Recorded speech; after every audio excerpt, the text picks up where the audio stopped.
मित्रों, जय श्री राधे, प्रणाम। आज बात करते हैं कर्क राशि वालों के लिए।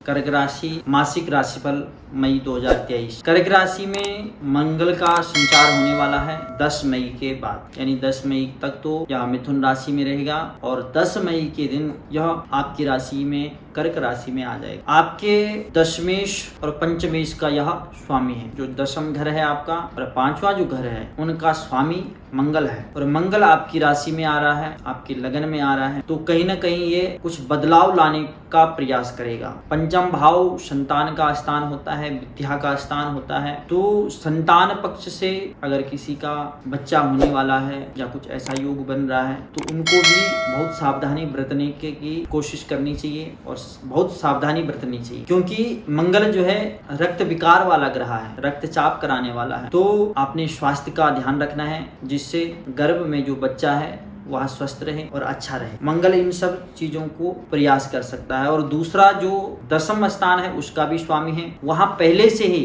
राहु, बृहस्पति और बुध विराजमान है। मंगल नीच राशि में आपकी राशि में आ गया है, क्योंकि आपकी राशि में यानी कर्क राशि में मंगल नीच का हो जाता है। तो कार्य क्षेत्र की अगर हम बात करें तो कहीं ना कहीं थोड़ा सा बाधाओं से चलता हुआ यह समय जो मई का महीना है आपका रहेगा, क्योंकि दशम घर में राहु बुध तो पहले से ही विराजमान है। और नौकरी में जो आप कुछ बहुत बड़ा बदलाव चाह रहे थे कि मुझे कुछ प्रमोशन इत्यादि, तो इन सब चीजों में थोड़ा सा कठिनाई इस महीने आपको रह सकती। कुछ जातकों के लिए ऐसा भी हो सकता है कि उनकी नौकरी छूट जाए, लेकिन नौकरी मिल भी जाएगी। और जो कार्य होगा, ऐसा अगर कुछ होता है संयोग, तो आपके लिए बेहतरी के लिए होगा, आपकी अच्छाई के लिए होगा, क्योंकि जो आपका कार्य क्षेत्र है जहाँ पे आप कार्य कर रहे हैं वहाँ पे आप काफी समय से परेशान हैं। तो इस समय अगर आपकी नौकरी छूटती है तो आपको जल्दी मिल भी जाएगी और इससे अच्छा मिलेगा, बेहतर मिलेगा, जो कि आपके फायदे के लिए है। क्योंकि लगन में जो मंगल है वह कमजोर स्थिति में है और यह दर्शाता है कि आपकी नौकरी में कुछ ना कुछ बदलाव होने वाले हैं। काम के क्षेत्र में उतनी प्रशंसा आपकी नहीं होगी जितनी होनी चाहिए,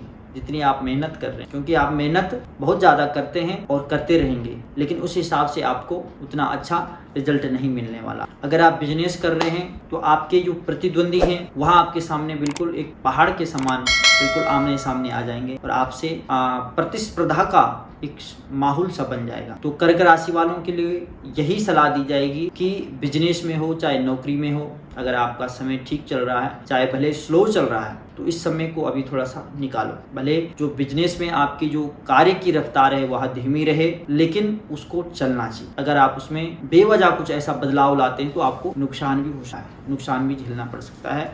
तो कोशिश यही करिए कि जो समय चल रहा है उसको चलाते जाएं। और जो मंगल की दृष्टि है चतुर्थ घर में जाएगी, जहाँ पे केतु महाराज पहले से ही विराजमान है। केतु वहाँ पहले से ही हैं और मंगल की दृष्टि पड़ेगी, तो स्वास्थ्य की दृष्टि से देखा जाए तो माता का स्वास्थ्य ढीला रह सकता है और माँ की स्वास्थ्य पे आपको कुछ खर्चा करना पड़ सकता है और परिवार में भी थोड़ा कलह कलेश का माहौल ये रख सकता है। जो इसकी सप्तम दृष्टि है वहाँ जीवन साथी की यानी पति या पत्नी के घर में जाएगी और इस स्थान में भी नीच दृष्टि पड़ेगी, तो उनके साथ भी थोड़ा सा वाद विवाद का माहौल रह सकता है। अष्टम में इनकी दृष्टि जाएगी, वहाँ पहले से शनि महाराज विराजमान हैं, जो कि न्याय के देवता है, न्याय कारक हैं, तो कोई ऐसा अप्रिय घटना नहीं घटाएंगे, लेकिन फिर भी आपको चोट आदि से बच के रहना चाहिए। अपना निरंतर जो ब्लड प्रेशर है उससे संबंधित आपको जो दिक्कत हो रही है उस चीज का चेकअप कराते रहा करें, तो आपके लिए लाभप्रद रहेगा। अष्टम में आपका शनि चल रहा है, तो जो इनकी दृष्टि है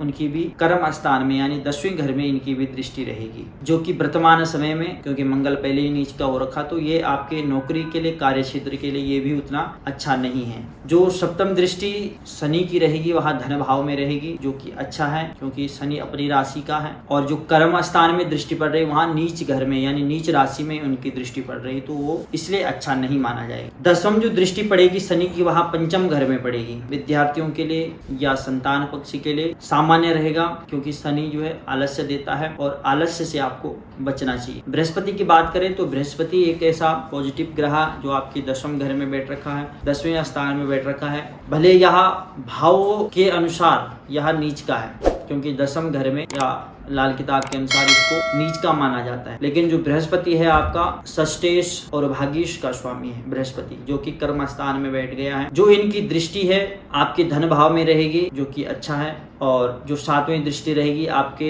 सुख भाव में रहेगी, जहाँ की मंगल की भी दृष्टि रहेगी सुख भाव में, और केतु वहाँ पहले से विराजमान है। तो जो माँ के स्वास्थ्य में कलह कलेश का जो माहौल परिवार में बना रहा है, उसमें कमी लाएगा बृहस्पति। जो 9वीं दृष्टि है बृहस्पति की, वहाँ आपके षष्ठम घर में यानी छठे हाउस में जाएगी। तो जो आपके शत्रु हैं उनसे आपने थोड़ा सा बच के रहना है। वैसा यह बृहस्पति आपकी ज्ञान और आपके चरित्र और आपके व्यवहार से जो आपके शत्रु हैं उनको भी मित्र बनाने का प्रयास करेगा।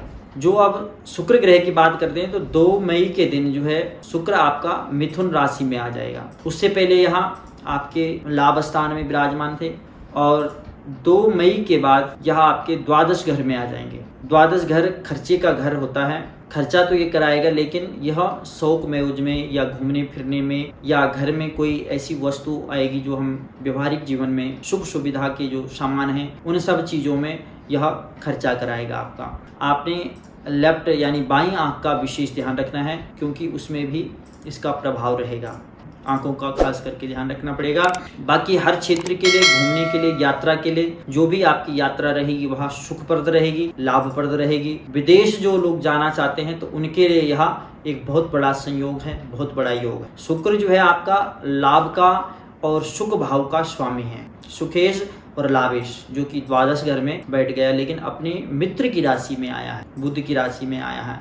और द्वादश घर जो होता है वह शुक्र के लिए वैसे अच्छा माना जाता है, क्योंकि इस घर में भाव के अनुसार देखा जाए तो शुक्र उच्च का हो जाता है। और जब उच्च का होता है तो जितनी भी सुख सुविधा या जो लग्जरी लाइफ होती है उसके लिए बहुत अच्छा रिजल्ट देता है। हमें जितनी भी सुख सुविधा के जो सामान है उनका संयोग बनाता है, जो कि हमें वह प्राप्त हो जाते हैं ऐसी दशा में या ऐसा गोचर का जब एक संयोग बनता है। तो बात करते हैं सूर्य ग्रह की। सूर्य ग्रह अभी वर्तमान स्थिति में आपके कर्म स्थान में विराजमान है, 10वें घर में विराजमान है, जो कि राहु गुरु और बुध के साथ में है। अपनी उच्च राशि में है, लेकिन यहाँ पे ग्रहण योग भी बन रखा है। यह ग्रहण योग आपका 15 मई के बाद सही हो जाएगा, यानी सूर्य जो है आपके लाभ स्थान में आ जाएंगे। और सूर्य के लाभ स्थान में आने से आपको फायदा ही होगा। भले वहाँ पे भी या उच्च का था कर्म स्थान में, तो आपके लिए तब भी ये खराब नहीं था, लेकिन मई का जो महीना है तब भी आपके लिए खराब में नहीं है। पंचम घर में भी इनकी दृष्टि रहेगी, जो कि भावेश के अनुसार देखा जाए तो वहाँ का ये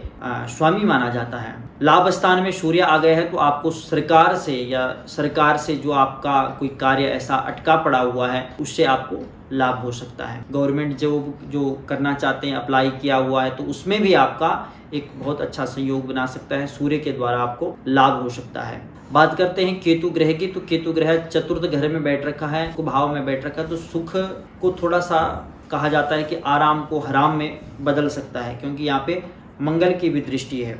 और माँ का स्वास्थ्य का ध्यान रखें तो आगे सब कुछ अच्छा रहेगा, क्योंकि बृहस्पति शुभ ग्रह की भी दृष्टि है, बुध की भी दृष्टि है, तो ये भी कुछ सपोर्ट करेंगे जिसमें कमी आएगी। कुछ आपको मैं उपाय बताऊंगा। उपाय आपने सोमवार के दिन हवन करना है भगवान भोलेनाथ का, और सोमवार का अगर व्रत रख सकते हैं तो आपके लिए बहुत अच्छा रहेगा। स्वास्थ्य की बात करते हैं तो जो आपका केतु जो चतुर्थ में आ रखा है, तो उससे भी स्वास्थ्य में आपकी थोड़ा सा दिक्कत रह सकती है। दिक्कत इसलिए कि मानसिक तनाव ये देगा, जिसके कारण आपके स्वास्थ्य पे बुरा असर पड़ सकता है, क्योंकि आराम आपके लिए कम ही मिलेगा इस महीने, क्योंकि यह आदमी को परेशान रखता है, उलझनों में रखता है, बेफालतू की टेंशनें देता है। और परिवार से या माँ के स्वास्थ्य से या माँ से चिंतित रह सकते हैं आप, या माँ से आप कुछ दिनों के लिए, कुछ समय के लिए आपको अलग भी रहना पड़ सकता है। 8वें घर में अगर स्वास्थ्य की दृष्टि से देखा जाए तो शनि वहाँ पे है, तो दांतों की समस्या आपको रह सकती है। और यह इसकी जो दृष्टि है धन भाव में है, द्वितीय घर में है, तो आंखों से भी संबंधित आपको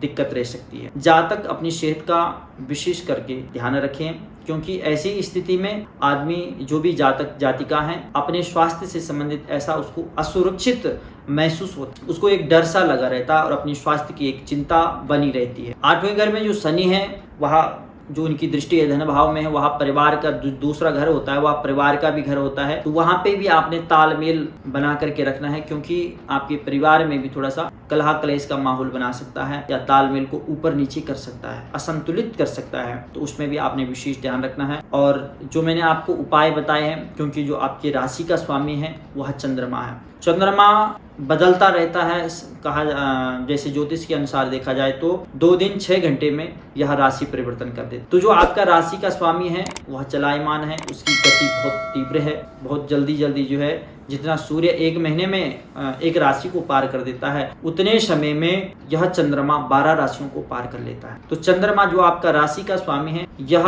मन का कारक है। चंद्रमा मन का कारक होता है, माता का कारक होता है। तो जो आपका राशि का स्वामी है उसकी गति बड़ी तीव्र है, बहुत तेज है। तो आपके जो मन के भाव हैं वो भी उसमें उसका प्रभाव रहेगा, क्योंकि मन का तो वैसे स्वामी है ही वो, लेकिन आपके लिए विशेष इसलिए हो जाता है क्योंकि आपके राशि का स्वामी, अपने विचार जो आपके हैं वो आप बदलते जाएंगे और मन जो है स्थिर नहीं रहेगा। तो मन को स्थिर रखने का प्रयास करें। शिव जी का पूजा आप जितना ही करेंगे उतना ही आपके लिए लाभप्रद रहेगा, क्योंकि शिव जी के माथे पे जो है चंद्रमा विराजमान है। आप जितनी भी पूजा पाठ, दूध जल जो भी भगवान भोलेनाथ को अर्पण करेंगे वह सीधा सीधा चंद्रमा पे अर्पण किया जाएगा, तो जिसके कारण से आपका चंद्रमा अच्छा रहेगा। चंद्रमा को दूध अति प्रिय है, भोलेनाथ को भी दूध अति प्रिय है। अगर आप दूध चढ़ाते हैं तो आपका चंद्रमा बहुत अच्छा रहेगा। चंद्रमा अच्छा रहेगा तो आपका मन जो है टिकेगा, मन स्थिर रहेगा, मन विचलित नहीं होगा, मन अशांत नहीं होगा। तो इन सब चीजों से आप बच सकते हैं। ध्यान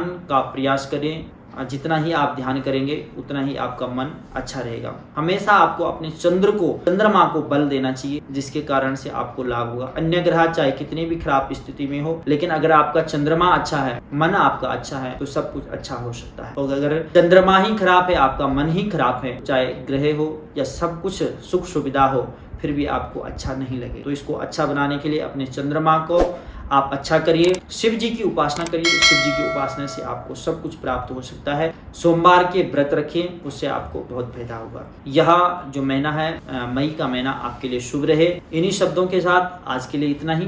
प्रणाम, जय श्री राम।